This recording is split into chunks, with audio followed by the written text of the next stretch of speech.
Hi, I'm Dr. Megan Samaraki, an assistant professor at Rhode Island College, and today I'm going to talk a little bit about dual coding and cognitive overload as it relates to video lectures.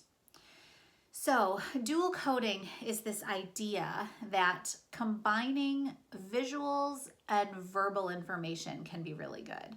And what I mean by that is verbal information, meaning like words that are typed or handwritten or auditory. So, my speaking to you, this is verbal. And then by visual, I don't just mean pictures. I mean any sort of visual representation of the information, even sort of imagery would count in that case. So we're talking about visuals very broadly, a visual representation and then verbal representations. Having those two together can be particularly useful in terms of students learning and understanding. It's not the case that students need either visuals or verbals depending on their preference.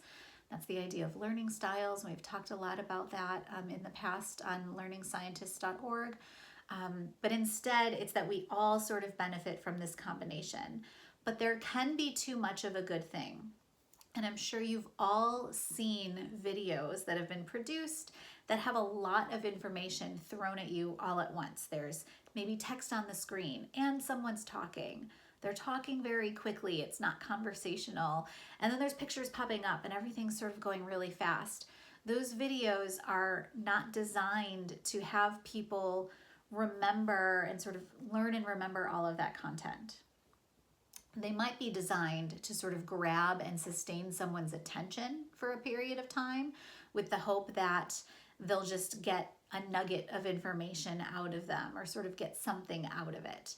So for example, the Learning Scientists videos are actually probably not the best to use in the classroom.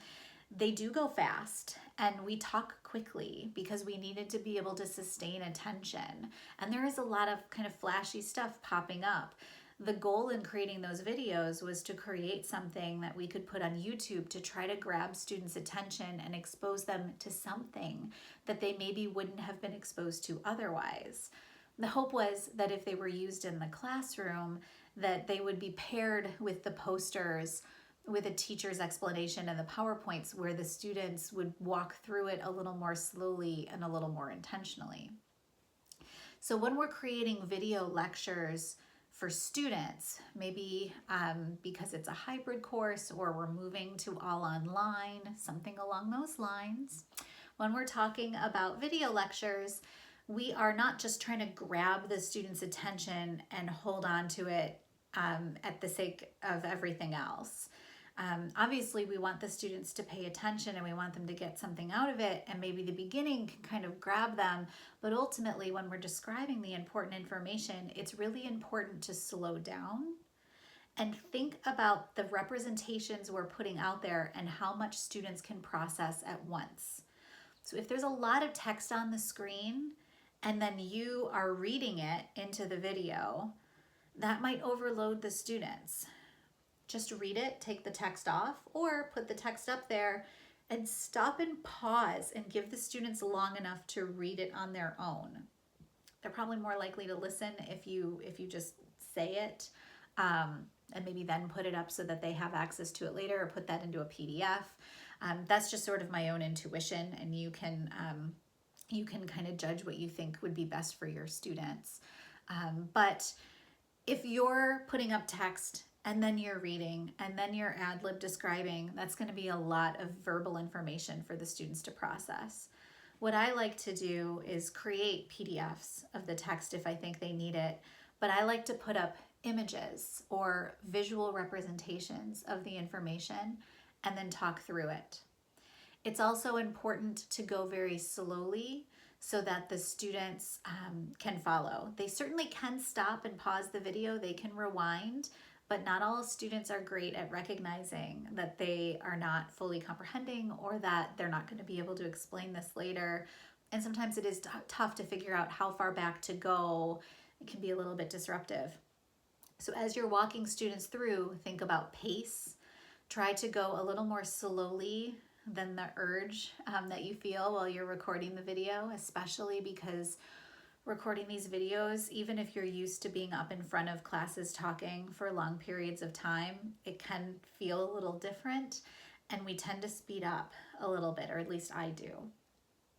So keeping that in mind, and then reminding the students to stop, to take breaks, to pause. So sometimes in my videos, when I'm doing, I've taught a couple of classes hybrid before, I will actually stop and say, this representation on the screen, maybe it's a flow chart, an example, I'll say, can you describe this yourself? And then I say, I want you to pause this video and try to explain it yourself, and then I'll help you. But it's very important that you give this a try on your own. And then I will sit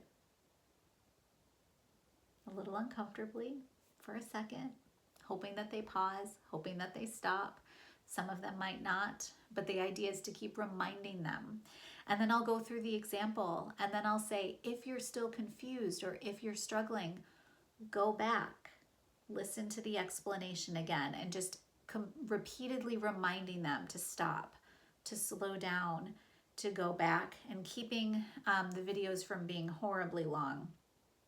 So, 2-hour long lectures or even hour-long can be very difficult for the students. Although putting it into teeny tiny pieces might give them the illusion that things are a little easier to grasp and that they'll remember things better than they really do. But trying to make sure that you're slowing down and you're not just putting pictures up for the sake of pictures or things that are distracting. Along with this video, in the post, I'm going to also put a blog where I wrote about dual coding and cognitive overload, and that is a little more in depth and a verbal representation for you. And I will also link to a podcast episode where Carolina talked about seductive details. And that's another thing that we want to kind of pay attention to and keep track of when we're creating this media content for our students to consume on their own, at their own pace.